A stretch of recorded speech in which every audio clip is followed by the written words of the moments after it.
Let's begin with a basic explanation of the class trial. So, your votes will determine the results. If you can figure out who done it, then only they will receive punishment.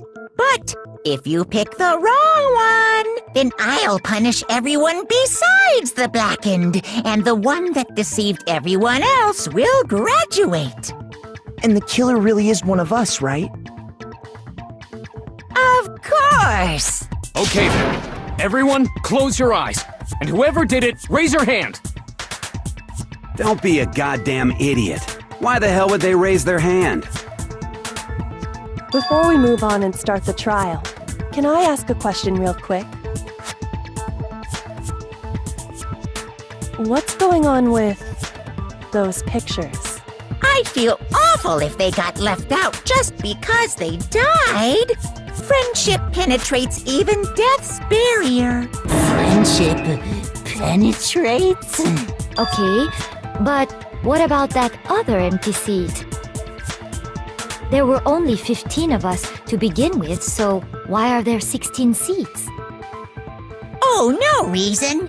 It's just that our little courtroom here can technically fit up to 16 people. Okay, that about does it for the preamble. Get ready to get started. First up is the case summary.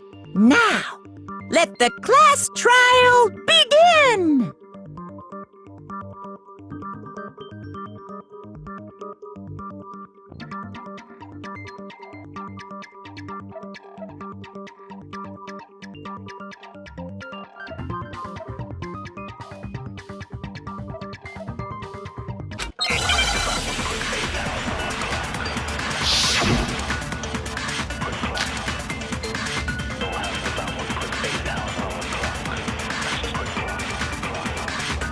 I assert that the one who was murdered was Miss Sayaka Maizono! Yeah, we know that part already. And the murder took place in Makoto's room.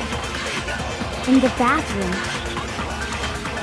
So it seems most likely that the killer must have taken her by surprise while she was in the bathroom.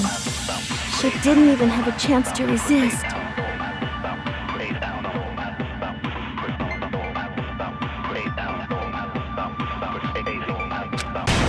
No, that's wrong.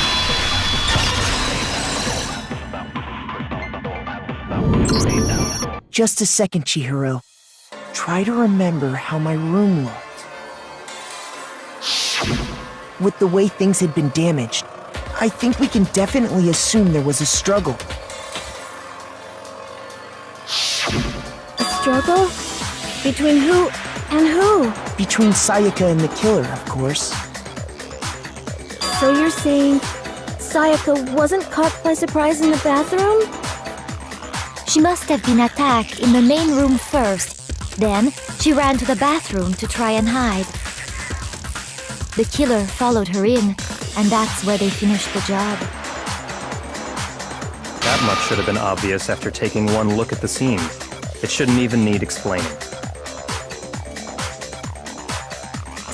Sorry. Okay, so what's next?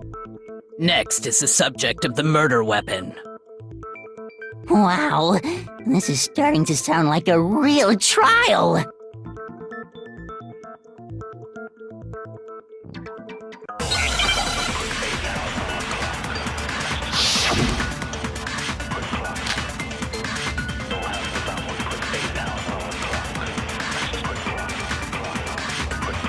So what was used to kill her? There was some kind of sharp object thrust into her stomach. Without a doubt, that is the murder weapon! So the killer used some random knife they had on him. How could anyone do something like that? That son of a bitch!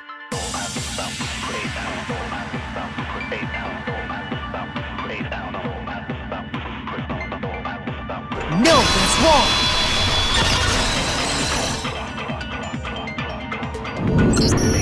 No. I do think it was a knife, but not just any knife. I'm almost positive it was a kitchen knife. Huh? A kitchen knife? After the murder, we discovered that one of the knives from the kitchen was missing. Which means that knife must be the murder weapon. Oh, yeah. I guess that makes sense. You could sort of see the weapon sticking out of her stomach. And if you look real close, I could totally see that being a kitchen knife. Okay, so the murder weapon was a kitchen knife, but where does that get us? I mean, we all know Makoto killed her, right? That's right. Makoto's room was the scene of the crime. What more proof do you need? Hold on a second. Let's draw our conclusions after we've presented our arguments. Otherwise, what's the point of the trial? Well, we can talk all we want. It's not going to change that conclusion. I don't think that's true at all. I'm sure if we keep at it, something new will reveal itself. You really believe that?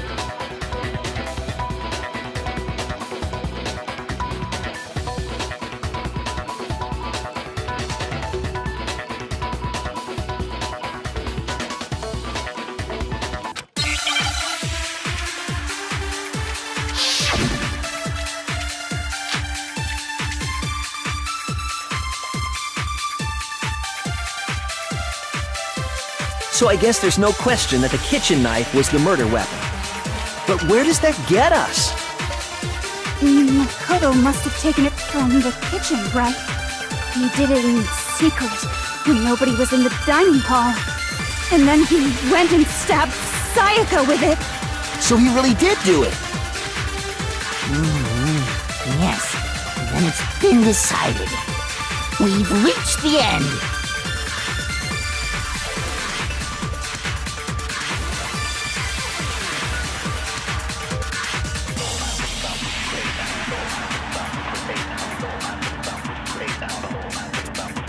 No, that's wrong.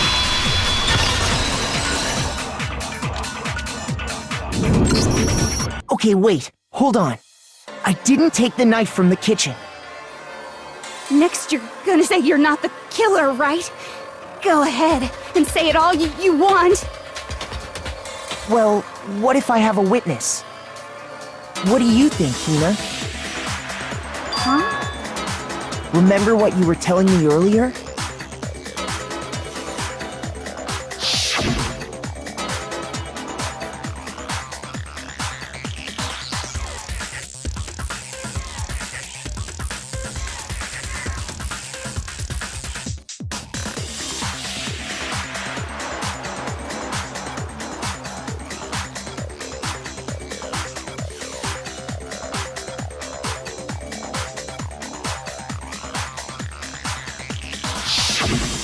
Just to be perfectly clear, the knife disappeared while you were in the dining hall, correct?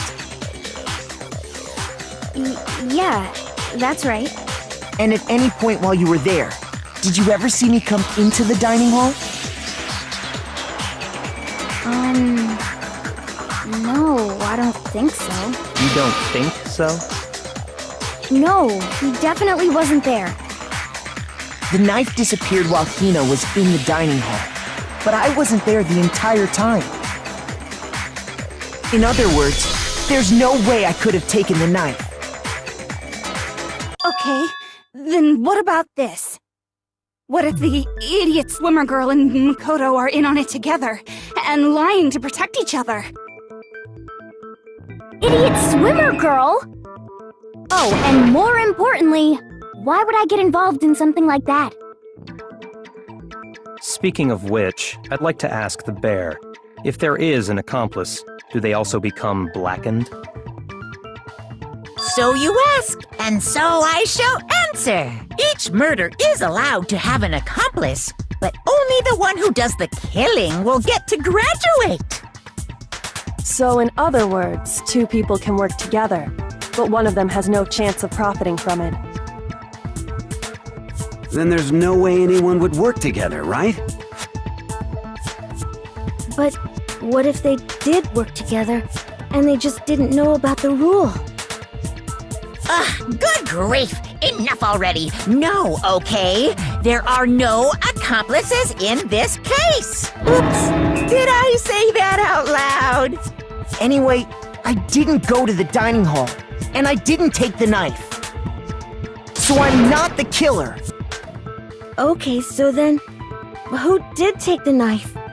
Hina seems the obvious candidate. After all, she just said she was in the dining hall. No way! I swear it wasn't me! Sure, but can you or anyone else prove that? I can. That's right! Sakura was with me the entire time I was drinking my tea. I hate to have to ask, but just to be sure, Sakura's... Me. Right. But then, couldn't either one of them have grabbed the knife? Actually, no. Because, well... Just spit it out already. I stayed in Hina's room last night. I got so scared thanks to those creepy videos. I wasn't really thinking, I just asked her to stay over. Which means we have airtight alibis. You stayed over? Doesn't that violate one of the school regulations?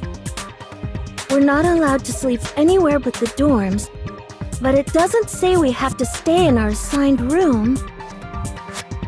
So, I don't think that's a problem. It is a problem! A boy and a girl spending the night together? It's unwholesome! But I'm a girl. You are? Oh my gosh, I'm so sorry! But if it wasn't either of you, then what other possibility is there? Actually, there is one other possibility. Right, Hina? Oh, yeah, that's true! One other person did come to the dining hall while we were there. Why didn't you say so in the first place? Well, because... they're not here anymore. Sayaka. She's the one who came to the dining hall. And then later, she wound up dead.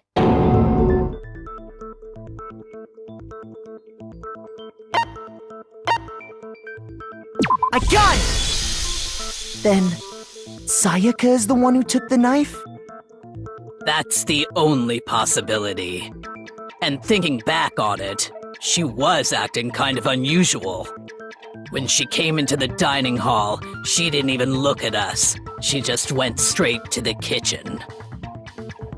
As she left, she said she just wanted a drink of water. But most likely... And the person who took the knife was the victim herself! I'm sure she just took it for self-defense. So you're saying the knife she took was then taken from her, and she was killed with it?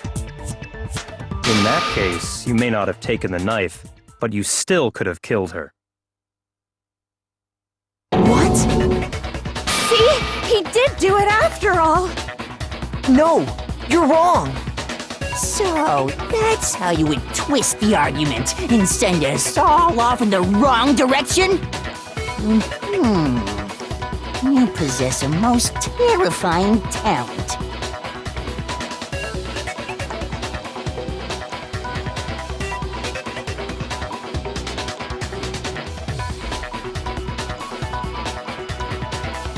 Hold on. It's still too early to decide conclusively that Makoto is the killer, wouldn't you say? Because you see, if the room did belong to the killer, then they did something most bewildering. And until we unravel that little mystery, you simply can't declare that he's the killer. Bewildering? What the hell are you talking about?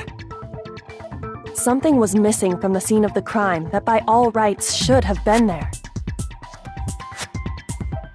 You know what I'm talking about, don't you?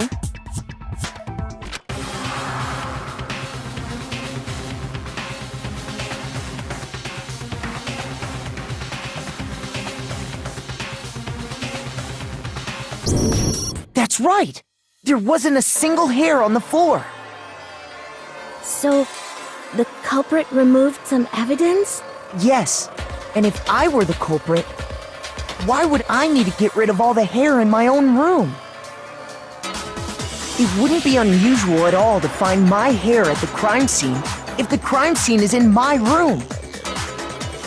The reason all the hair was gone was to remove any trace that Sayaka had ever been there. That makes sense, does it not? No. If that were the case, they would have had to do something about the body itself, not just her hair. Yes, very true, very true. Okay, then why wasn't there any hair on the ground? The killer got rid of it all, of course, to remove any trace that they had ever been there. Then that means... Precisely. It's simply beyond reason to believe that the room's owner and the killer are one and the same. Then Makoto isn't the culprit? Are you sure we can decide something so important based solely on the absence of some hair? No. There are other reasons that prove why Makoto couldn't have done it. I would like to hear these reasons. Do you remember anything remarkable about the bathroom at the scene? Sayaka was attacked in the main room first, then fled into the bathroom, right? Yeah, then they ran after her, got into the bathroom, and stabbed her. And how did the killer get into the bathroom? Did they have any trouble with it?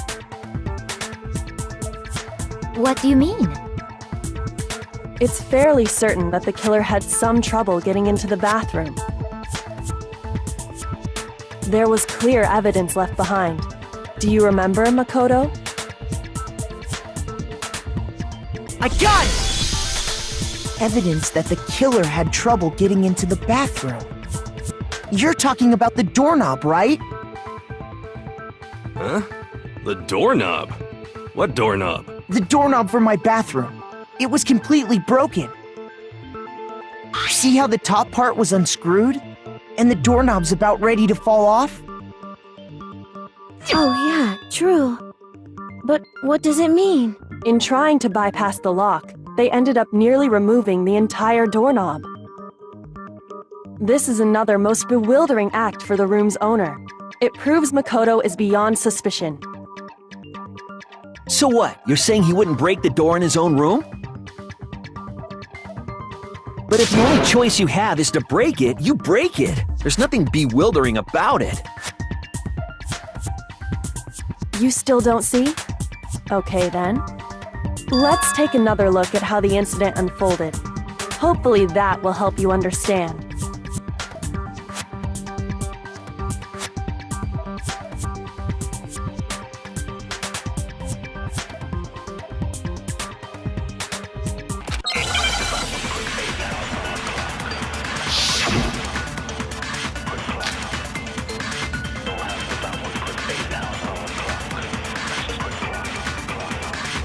The incident took place in Makoto's room. Sayaka was first attacked in the main room. She then fled into the bathroom. Then the killer ran after her. And they got into the bathroom. At that point, the killer had to try and bust down the door, because Sayaka had locked it. And finally, the culprit had Sayaka cornered.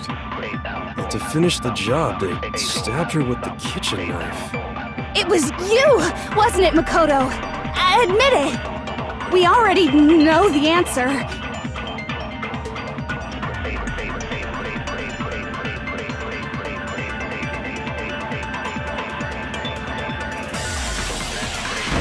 No, that's wrong!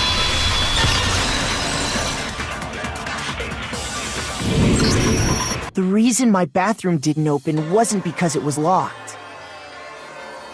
After all, the girls' rooms are the only ones with locking bathrooms, right? Yes, now that you mention it, that is true. Then why didn't your bathroom door open? Because it was stuck. Huh?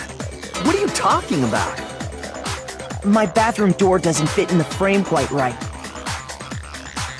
Monokuma over there can testify to that. Yup, true as true can be. But you know, you're supposed to be the ultimate lucky student, right? But to have such a cruddy door. That's not lucky at all. So the reason the door didn't open was just because it was stuck. But the killer didn't know that and assumed it was locked. So they tore apart the doorknob to get in. Okay, but then why would the killer even think the door was locked in the first place? Everyone should have known you can't lock any of the boys' bathrooms. The killer could easily make that mistake, thanks to one important detail about the scene of the crime.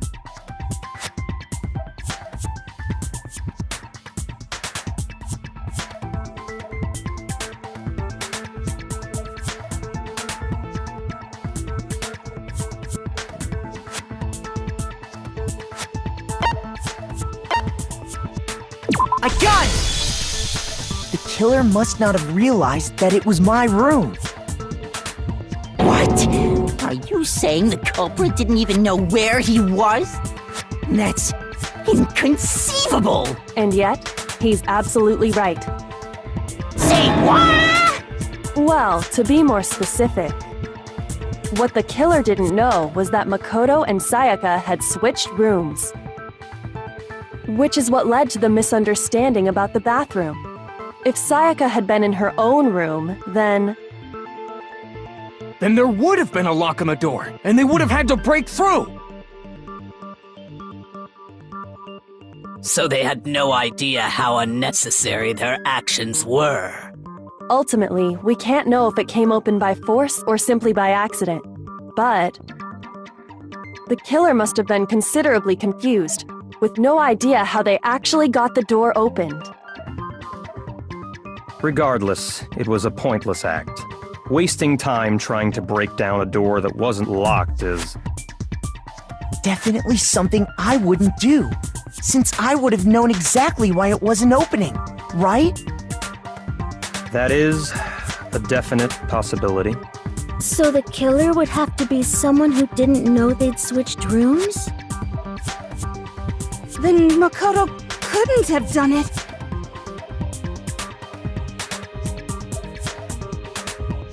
Okay, then who did do it? I'm sorry, but I give up! Quit without saving! But what happens if we can't decide on who we think did it? Well, why don't we just vote right now? Majority rules! Majority rules? Do you really think that's a good idea? Yeah, our necks are on the line here. Someone seriously needs to do something. For serious. Does no one have any other thoughts or questions? It does not matter how trivial they may seem. Oh, as a matter of fact, I do have one question. Oh, you... You don't gotta sound so disappointed. It's fine, it's fine. Just ask your question. Oh yeah.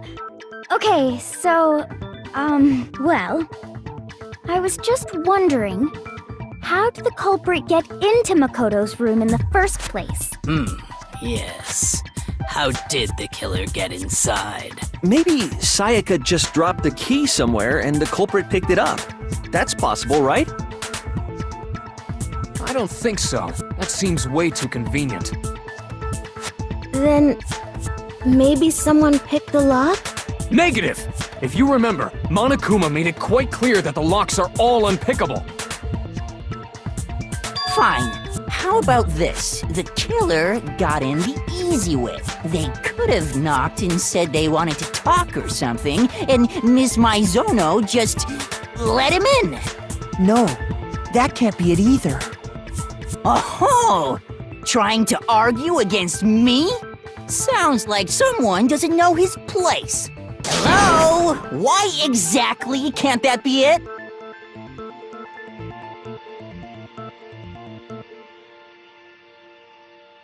I got it! Because Sayaka was already scared, remember? That's why she asked me to switch rooms in the first place.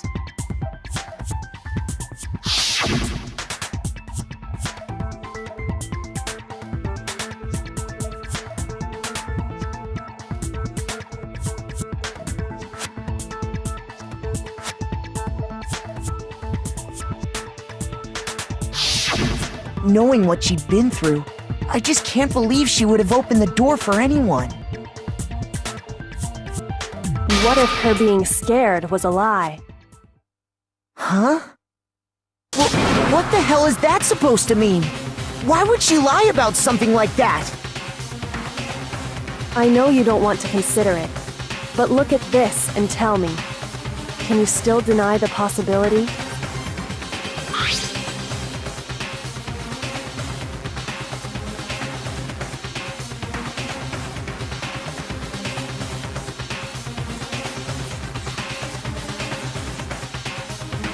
I found a notepad during my search, and I shaded in the top sheet with a pencil.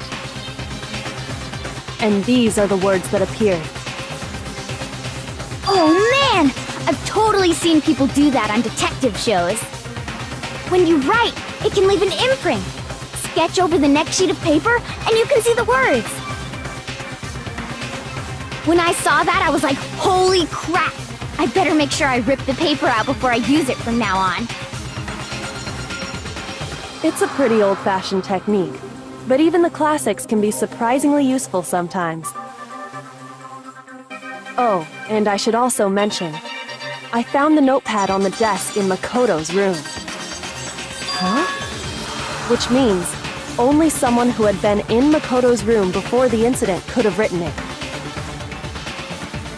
Then either it was Makoto who lived there, or Sayaka who switched rooms for a single night. So, Makoto, did you write this? No, I didn't.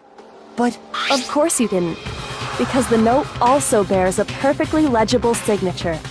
Sayaka's signature.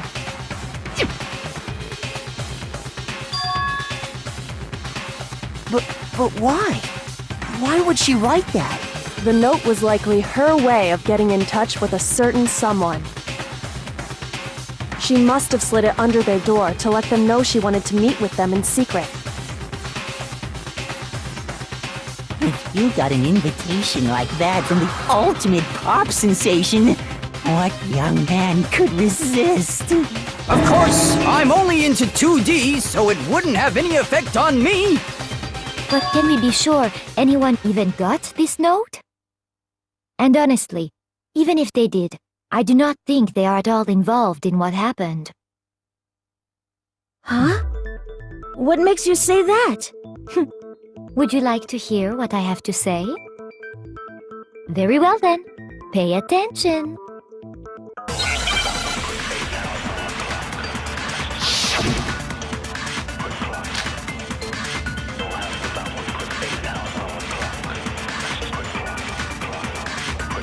Sayaka and Makoto switched rooms, correct? But in the note, the place they were asked to come to, it specifically says, my room. I see. So if someone read that note, then they would have gone to Sayaka's room. Exactly. The room that Makoto was staying in. So in other words, even if someone did read the note and did what it said, they would not have any connection to what happened. It certainly would seem that way.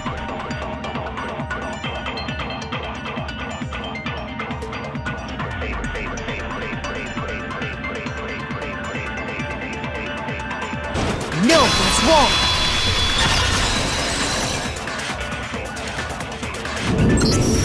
The nameplates on Mai and Sayaka's rooms got switched.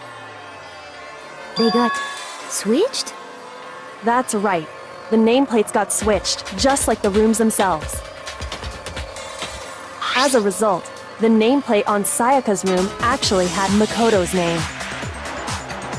And the nameplate on Makoto's room had Sayaka's. So what you're saying is, the room Sayaka was staying in was actually marked as her room. Then, if someone did do what the note said, they would end up at Makoto's room where Sayaka was. Plus, their rooms are right next to each other, so switching the nameplates would be no problem. And the one who switched the names was...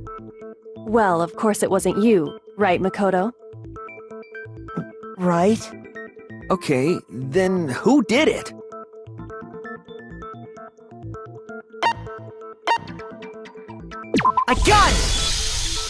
Me and Sayaka were the only ones who ever knew about us switching rooms. So the only other person besides me who would even know to switch the nameplates was Sayaka. You can also infer as much from her note.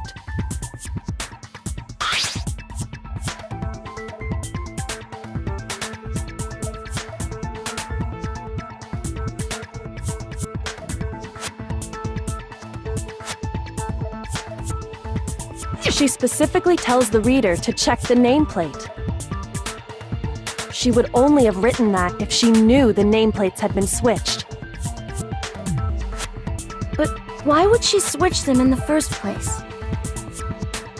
She wanted someone to come to the room she was in, and also hide the fact that it was Makoto's room. What? Inviting someone to your room, but not telling them you'd switched rooms.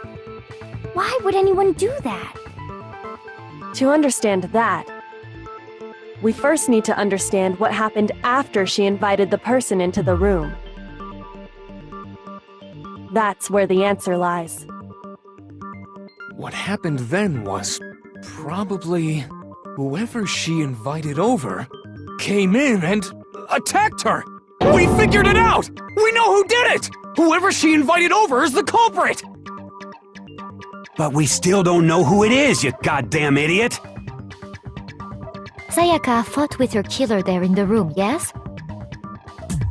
Perhaps the answer to our previous question lies in that initial struggle. Yes, I think you're right. Then... we just have to figure out what happened during the fight, right? That reminds me. There was a replica sword at the murder scene. Was that perhaps used during the fight? Oh yeah. What's the deal with that sword? Sayaka suggested I should hold on to it. I thought it might come in handy if I had to defend myself.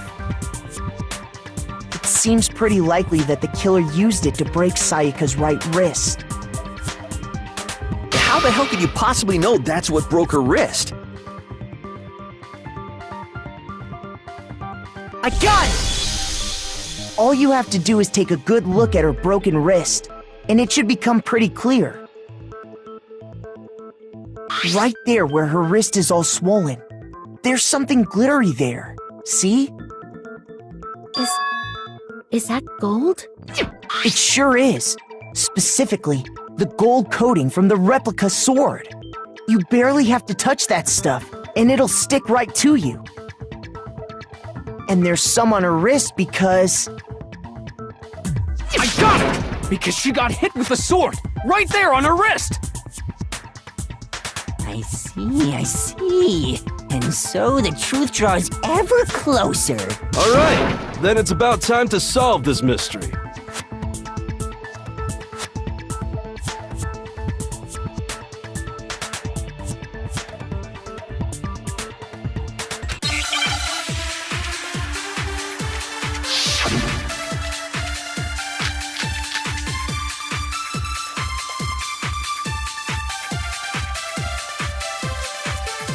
When the fighting broke out, the culprit grabbed the sword, and that's when the first blow was dealt. A sword-based sneak attack! And that's what broke Miss Mizono's wrist! So, she tried to fight back. She grabbed the kitchen knife she had hidden away. But then the culprit took that from her too. And they killed her with it. And that's exactly what happened.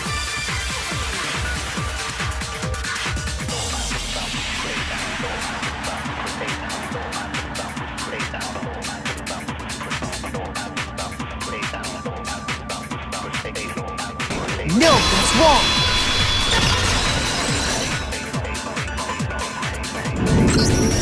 Actually, no. I don't think the fight started with the sword. Why not? Because the sword's sheath had been scratched. See? There's a gash in it. Like someone cut into it with something sharp. Something sharp? You mean like the kitchen knife? That was the only sharp thing found at the scene. Stop jumping ahead! Slow down and explain it so I get what the hell's going on. If the sword was used first, there wouldn't be any explanation for the scratch on the sheath. If you were going to attack with the sword, you'd take it out of the sheath first, right? That's true. With the sheath on, it'd be heavy and bulky and useless as shit. Okay, so how did the sheath get damaged? If they got attacked with the kitchen knife, maybe they grabbed the sword as a defensive impulse. In that situation, there wouldn't be any time to actually unsheath the sword. So you're saying the sword was initially used to defend against an attack from the knife? Which means whoever had the kitchen knife was the one who attacked first. I think I get it! So here's how it all played out. The culprit came in, found the kitchen knife hidden there somewhere. Then they took the knife and attacked Sayaka before she knew what was happening. So she grabbed the sword to defend herself, but then the culprit took that from her too. Then, after they broke her wrist with the sword, they took the knife and finished it. Sorry, but I don't think Sayaka used the sword to defend herself. What? How the hell can you not think that? Because she never held the sword at all. There's a certain part of her body that makes this clear.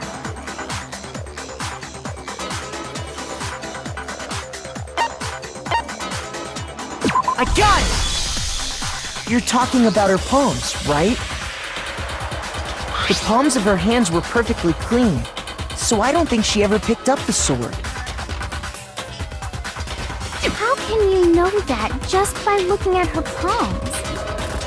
Like I said before, the gold coating on that sword comes right off. All you have to do is touch it. In fact, if you look, you'll notice that a lot of the gold has already come off the handle. It's safe to assume that's because whoever used the sword got some of it on their hands. There's really no way she could have picked it up and come away completely clean. Maybe she washed her hands after she escaped into the bathroom. Sorry, but I don't think so. Why do you say that? Is it because you think I'm ugly? No, that's not it at all.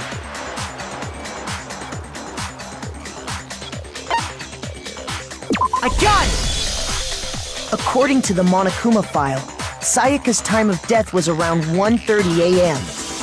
In other words, at nighttime. And the water in the bathroom shuts off at nighttime, right? Oh, I didn't know that. Actually, I haven't taken a shower here yet. Oh my. You're no different! You smell like a big fat ugly donkey! I'm not sure whether to take that as an insult or a compliment. An insult, obviously.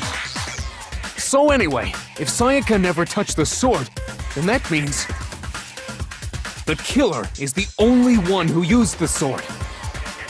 But hold on. If that's right, then the one who damaged the sheath with the kitchen knife was...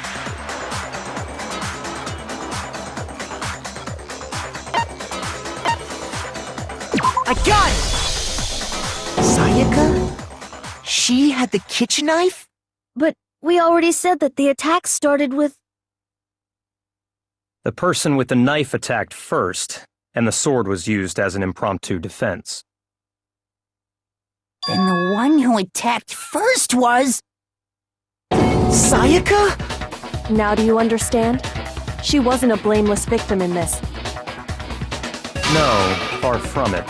It's almost as if she'd been planning to commit a murder of her own. She took the knife from the kitchen, then invited the culprit to the room she was staying in. And if it's true that she had the kitchen knife and attacked without provocation... Indeed. These are all the actions of an assailant. Which brings up another point. Makoto, Sayaka was the one who suggested you two switch rooms, correct? Maybe the reason she wanted to switch rooms was so that she could pin the crime on you. That is a possibility, is it not? Sayaka wanted to... on me? That would also explain why she would switch the nameplates. She wanted to get whoever she had targeted to come to Makoto's room where she was staying. And by committing the murder there, instead of her room, that would implicate Makoto. But for that to work, the target had to be lured out while still keeping the room swap a secret. If the target knew she had switched rooms, they would have become suspicious right away. So all that's why she switched the names? But doesn't that plan seem a little risky? For one thing, even if her plan worked, Mr. Naegi would just tell everyone they'd switched rooms. I don't know. I'm not sure our soft-hearted Makoto is capable of that kind of cutthroat behavior. I'm sure Sayaka realized the same thing, which is why out of all of us, she asked him to switch rooms. Plus, she was the ultimate pop sensation. A totally forgettable kid. Or a national superstar. Who are you more likely to believe? Wait, then you're saying she had this all planned out? Holy shit! But in the end, her plan backfired. She launched her attack with the knife, then found herself under attack in turn. That must be when her wrist got broken, and she was forced to drop the knife. The tables were suddenly turned on her, and she died at the hands of the one she'd planned to murder. Just hold on! That can't be true! Because... Hey! You guys have totally derailed the argument. You're being super boring right now. Come on, hurry up and decide who did it. Wouldn't it be awful if I had to punish you all just because you ran out of time? Oh yeah, we gotta decide who we think did it. Makoto, right now you just need to concentrate on figuring out the answer to this mystery. If we can't uncover who murdered Sayaka, it's over for all of us.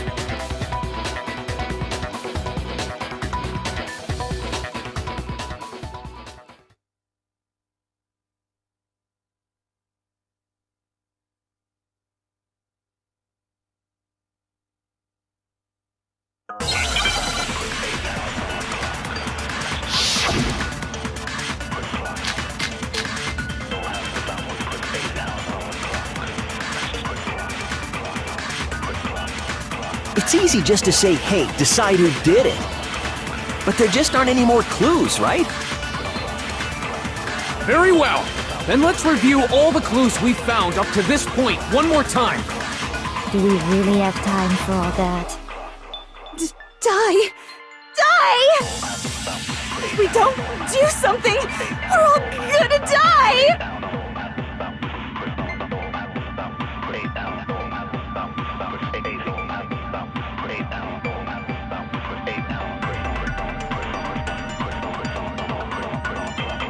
No, it's wrong!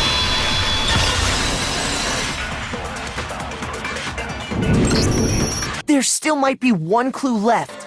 Sayaka's dying message. Dining? Wait, what did you say? The dying message. She wrote something on the wall behind her, remember?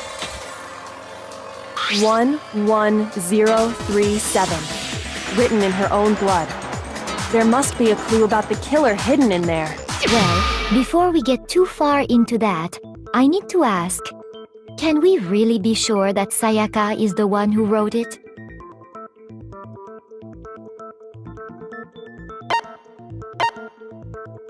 I got it! Her left index finger had blood on it.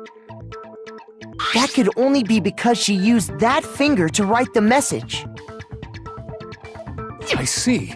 She broke her right wrist during the fight, so she'd have to use her left hand to write. Sure, I think we can all agree Sayaka wrote it. But still, What the heck do those numbers mean? 11037? Hey, Chihiro. You're a computer nerd or whatever, right?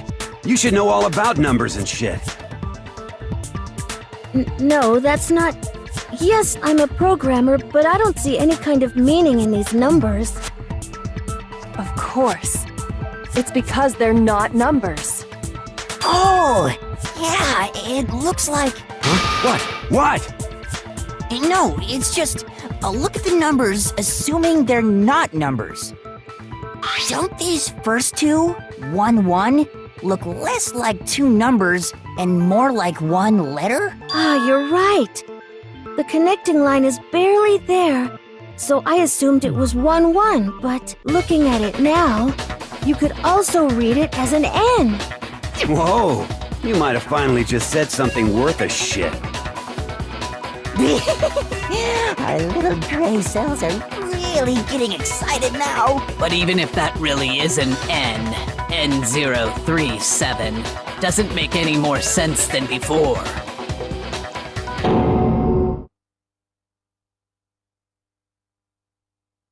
Rotate the image 180 degrees.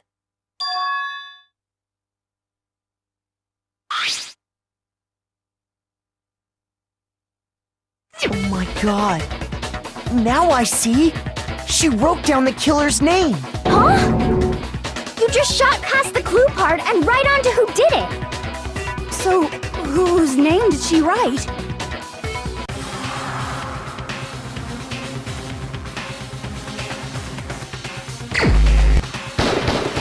Here's my answer. The key to solving this mystery was simply to rotate the writing 180 degrees. If you turn the message around, it becomes the letters L-E-O-N. L-E-O-N. Or more accurately, Leon. What the hell are you talking about? It's just a coincidence. It's just a bunch of random squiggles that happen to look like my name. No, it's not random at all. She wrote that message on the wall behind her as she was leaning up against it. In that position, she couldn't move to write normally, and had to write upside down, as it were. And as a result, when you look at it standing in front of her, it ends up getting flipped. Try it for yourself if you want. Write something sitting like her, and the letters will be inverted. That sounds like one hell of a stretch to me. I'm the killer? You can't just go and say shit like that. If you're not the killer, then why did you try to destroy the evidence? Huh? You know what I'm talking about, right, Makoto? The evidence Leon tried to get rid of? I got it! You mean the burnt shirt piece I found laying on the ground by the incinerator, right? As the killer stabbed Sayaka, they must have gotten some of her blood on them. And to dispose of the shirt covered in the victim's blood, they threw it into the incinerator. But one piece burned off and got left behind. And the killer didn't notice. If they had, they most certainly would have panicked. Isn't that right, Leon? But is one scrap of fabric enough to conclude that Leon is guilty? Yeah, I mean, Leon's not the only one wearing a white button-up. That's right! There are plenty of other people here with shirts like mine. With just that one little charred piece, there's no way you can say for sure who it belongs to. You're right. That alone isn't enough. But there are some other points that may reveal the truth. Are you finally starting to understand?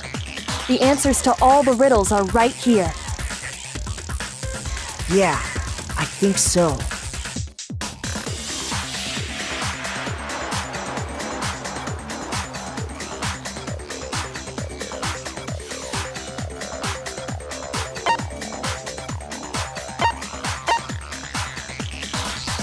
I got it! If you look closely at how the shirt was disposed of, we should be able to figure out who the killer is. Oh yeah, that's a good point. I think I know what you're gonna say. You can't reach the incinerator without opening the gate in front of the trash room, right? And obviously, you wouldn't be able to hit the switch to turn it on either. You need the key to get in, and the one with the key was the person on cleaning duty. So the killer had to be whoever was in charge of taking care of the trash, right? Interesting.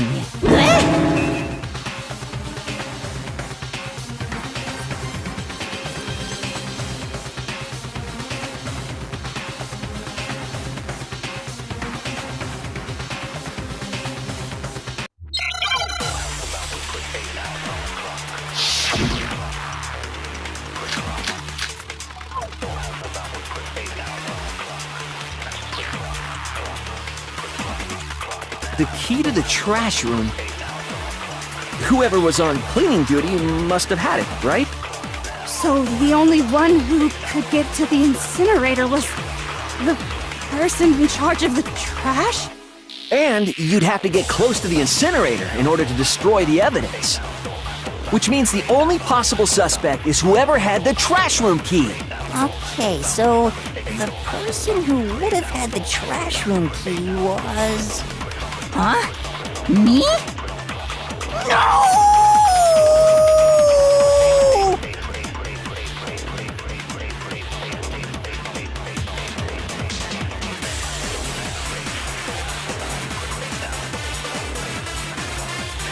No, that's wrong!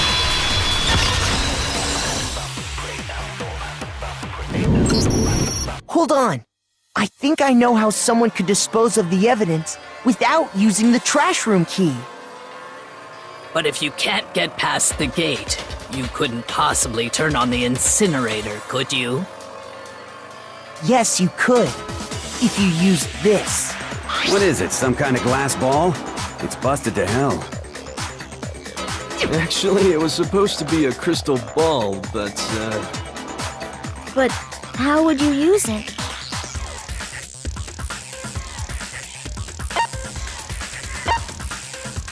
I got it! The killer simply took aim at the incinerator switch and threw the ball through a gap in the gate. All they had to do was hit that switch, and the incinerator would come to life. Someone threw a gap in the gate? Remember what you said before, Hifumi?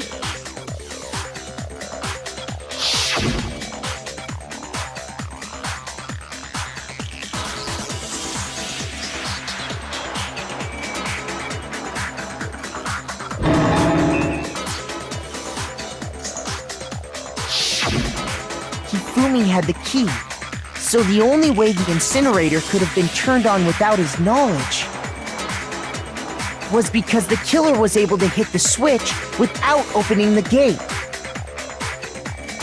Once they'd gotten the incinerator going, all they had to do was ball up the shirt and toss it in. Hey, come on!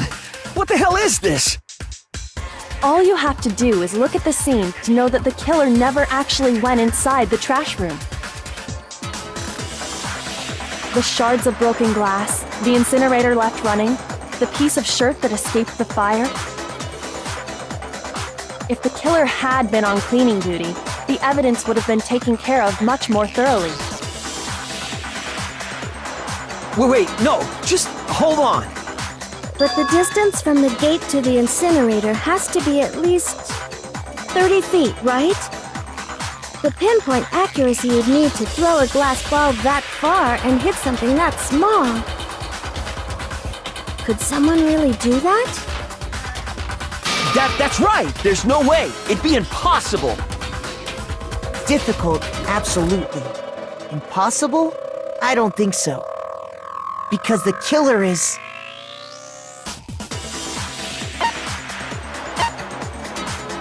I got it! Because the killer is the ultimate baseball star. Isn't that right, Leon? Do you have any idea how stupid you sound right now?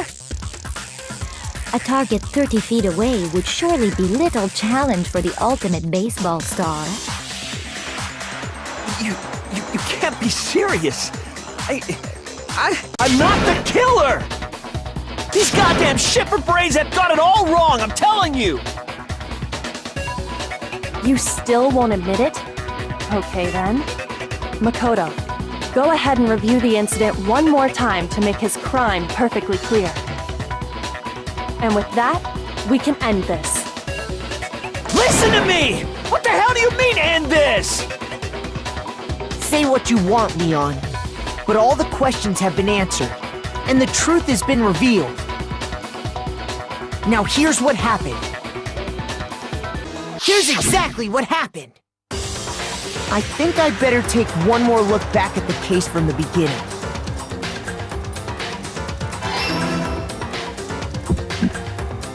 Last night, the killer went to the room Sayaka was in. In other words, my room. From what we can tell, Sayaka invited that person there intending to kill them. She attacked them with the knife she'd taken from the kitchen earlier.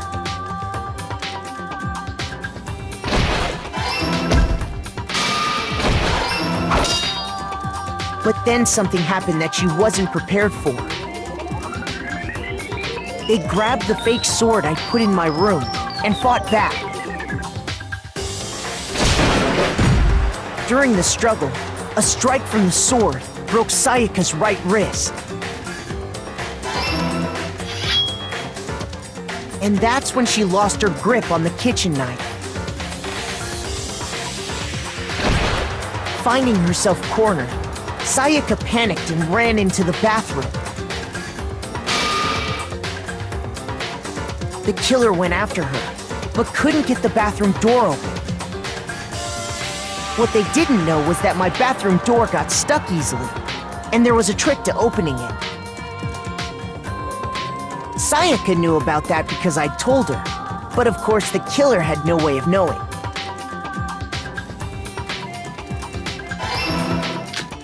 So instead, the killer forced the door open, took the kitchen knife,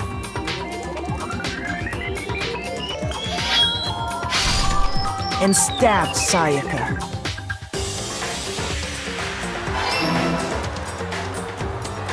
But with what strength she had remaining, Sayaka left a dying message. To keep the killer from noticing, she wrote it on the wall behind her.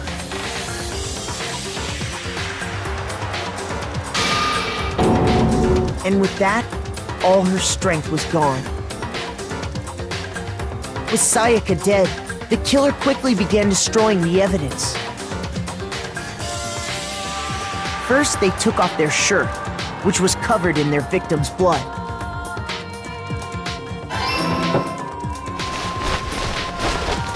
Then they took the lint roller in my room and cleaned up the entire area.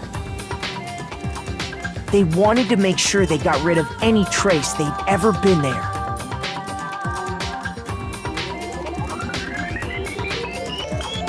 Afterwards, the killer headed to the trash room to destroy their bloody shirt. They tried to burn the shirt using the incinerator there. But the trash room was blocked off by an especially sturdy gate, preventing access to the incinerator.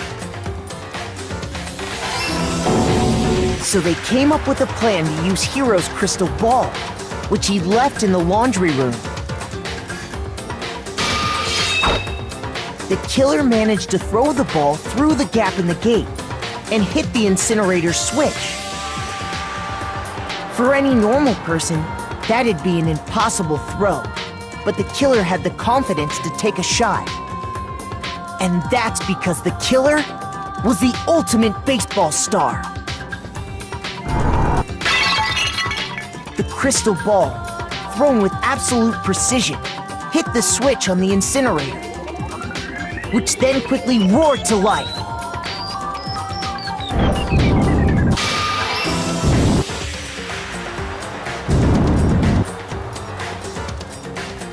Having destroyed the final piece of evidence, they left the area with, I imagine, a sigh of relief. But there was one thing they missed. Part of the shirt they'd thrown into the fire burnt away and fell out of the incinerator. The killer didn't notice this, and so left behind a piece of indisputable evidence.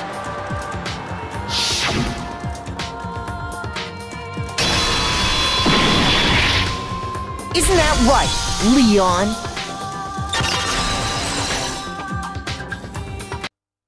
It would appear that Hiro simply forgot his crystal ball in the laundry room. You went there to try and wash the blood out of your shirt, and that's where you saw it, right? Seeing the ball, you thought of a way to take care of everything.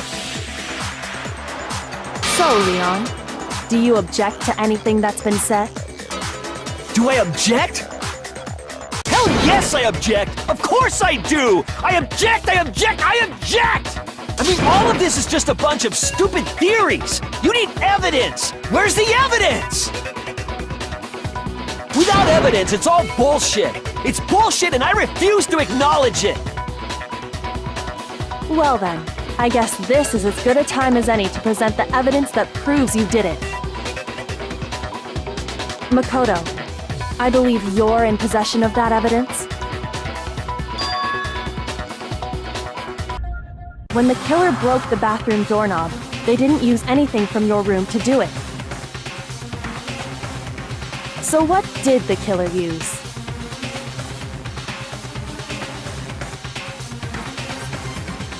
I refuse to acknowledge you! You're stupid! Stupid, stupid, stupid! Stupid, stupid, stupid, stupid, stupid, stupid, stupid!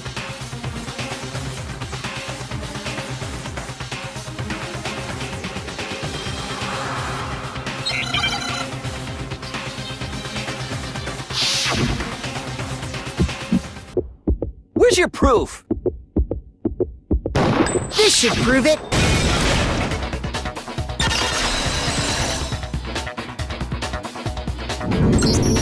The screws on the bathroom doorknob were removed. I wonder what kind of tool the killer used to remove them. I mean, it had to be a screwdriver, right? Oh yeah, I'm pretty sure the toolkits we got each had one inside. And that must be what he used. There aren't any other tools anywhere. But the toolkit in my room had clearly never been used. That's because the culprit didn't know it was your room. They thought they were in Sayaka's room. Only the boys got toolkits, so the killer naturally assumed there wouldn't be one in there. Okay, then whose toolkit did the killer use? Stupid, stupid, stupid!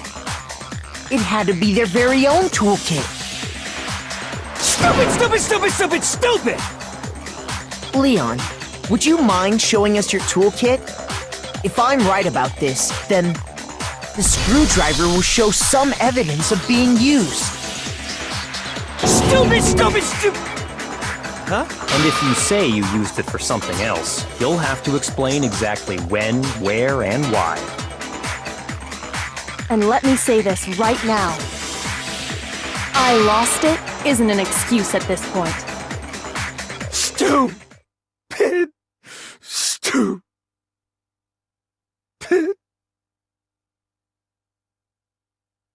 So, you have no rebuttal? Then it would seem we are finished here.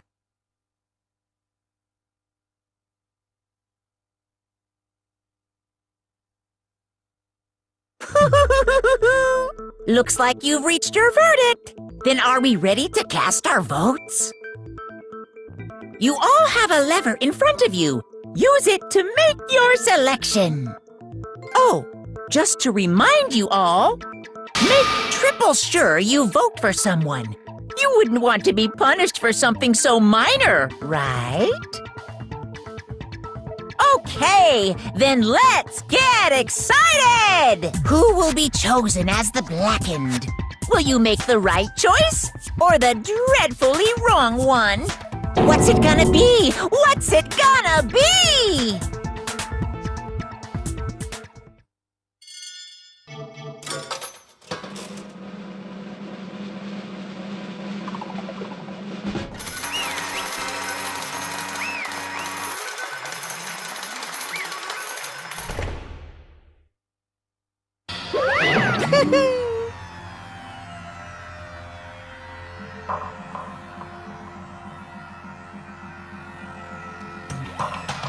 Yahoo!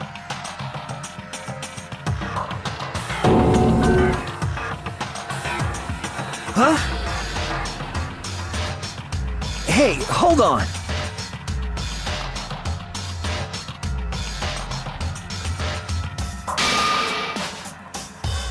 But... You son of a bitch! I didn't have a choice. So, that's why... None of you are any different!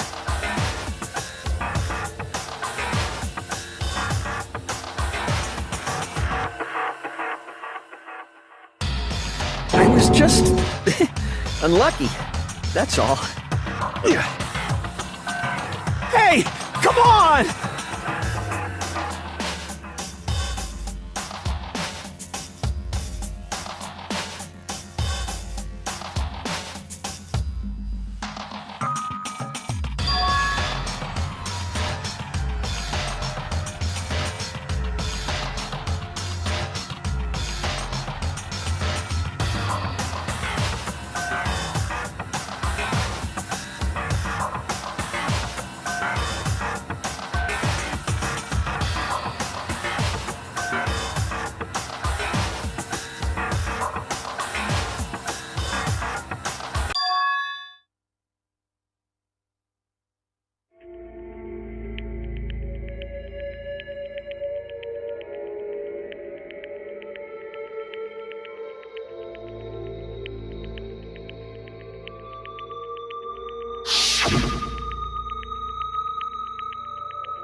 No matter what happens, please always be there for me.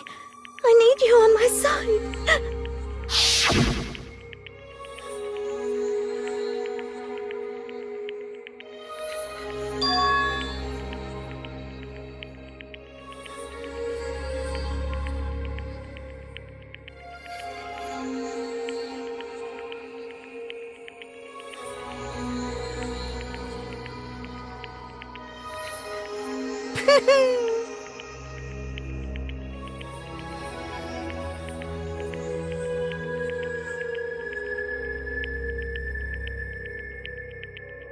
Ba-bum, ba-bum.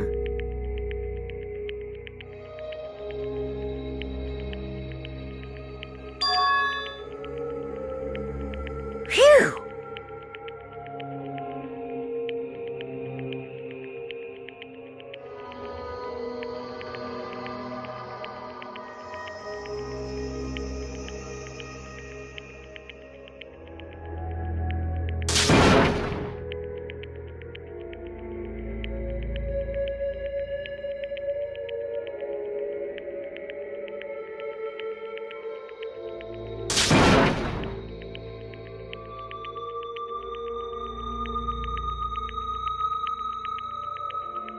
That's enough.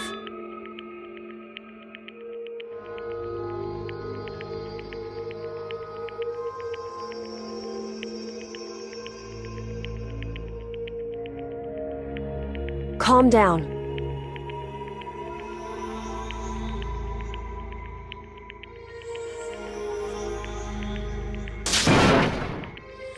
Ba-bum, ba-bum.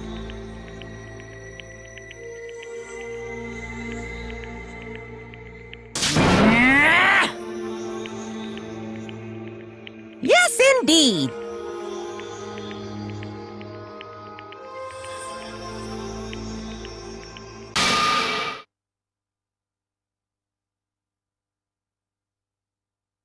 Punishment? You mean execution? Wait a second!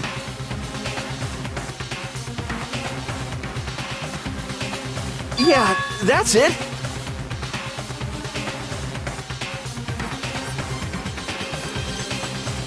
Is that okay?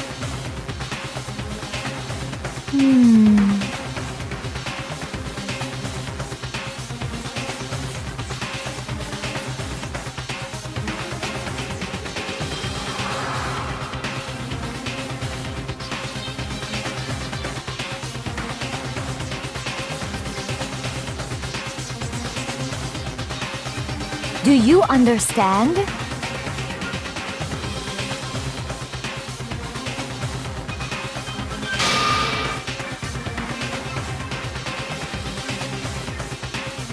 So, that's why...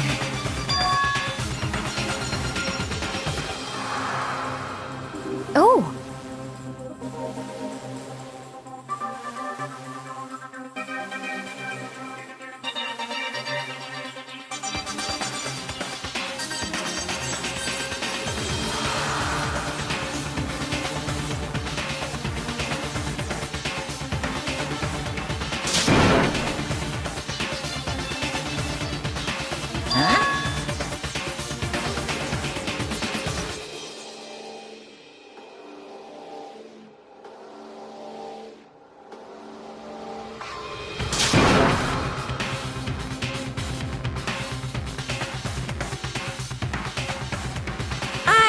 Unbelievable. Hey,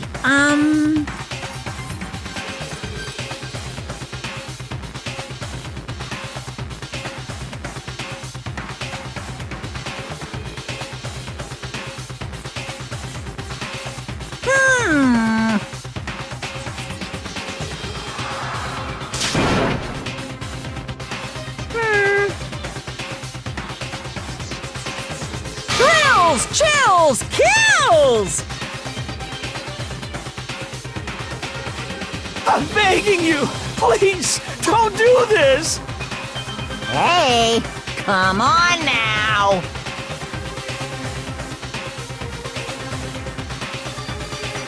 Stop! Please! Now then, I've prepared a very special punishment!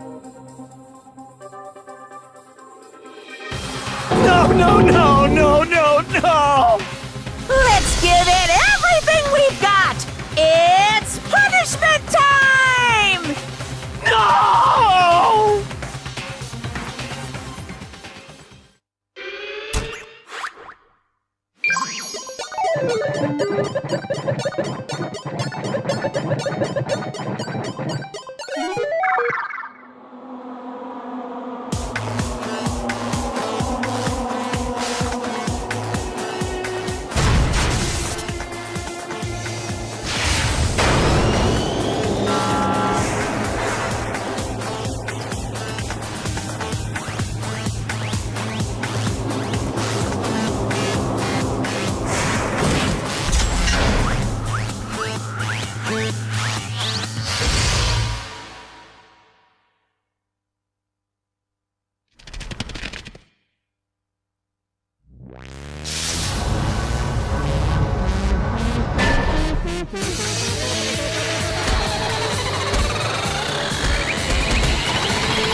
I can't take it.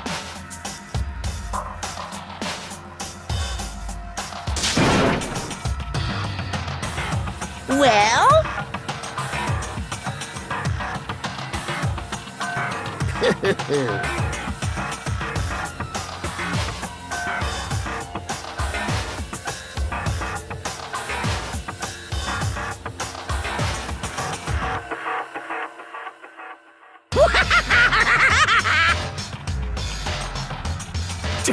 Damn you!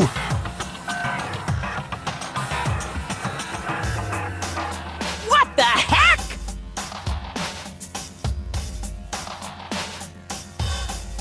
Say what?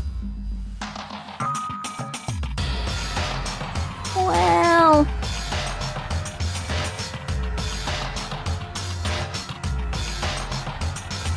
Hey,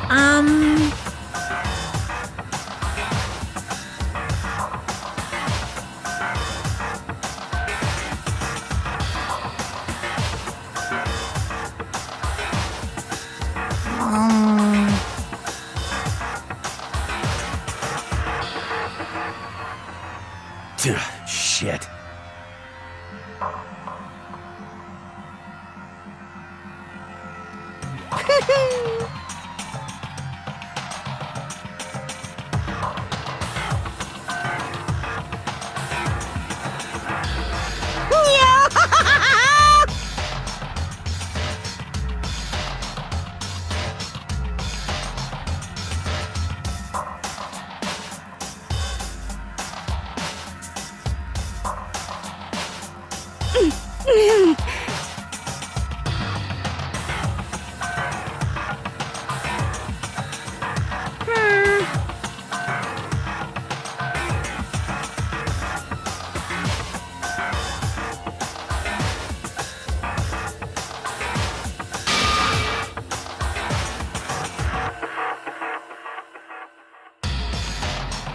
What does this mean? Hey,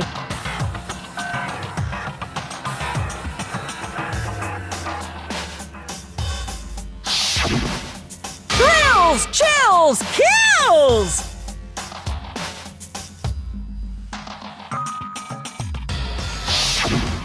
hey,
just a second.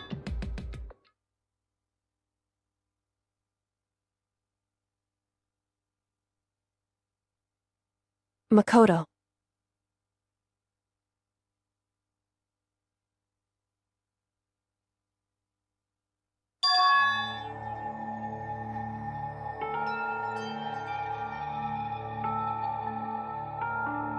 Listen.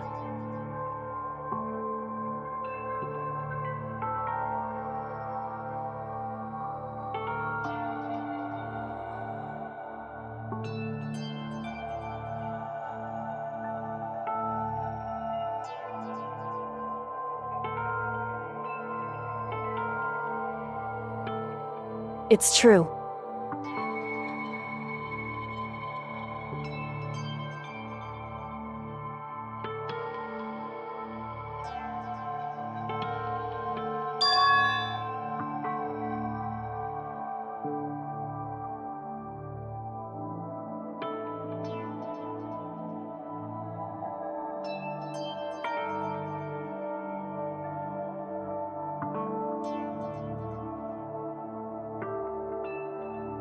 However,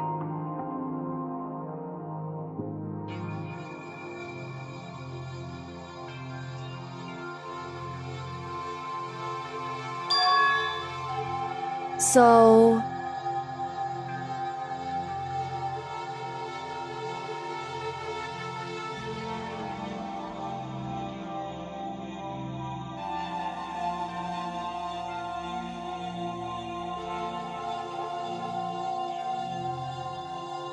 Certainly.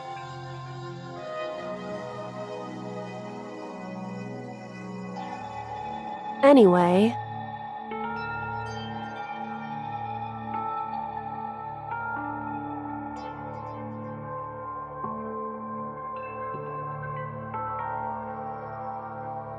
Right.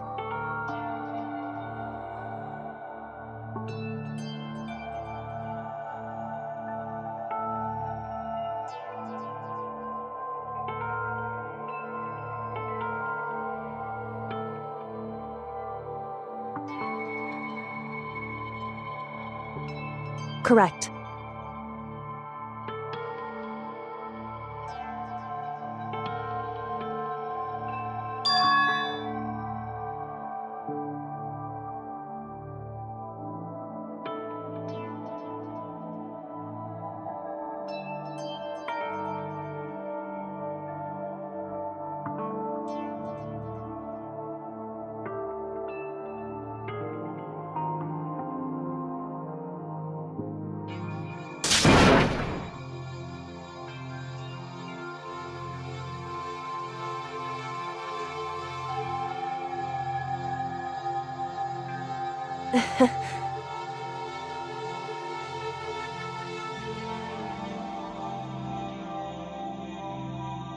Hey.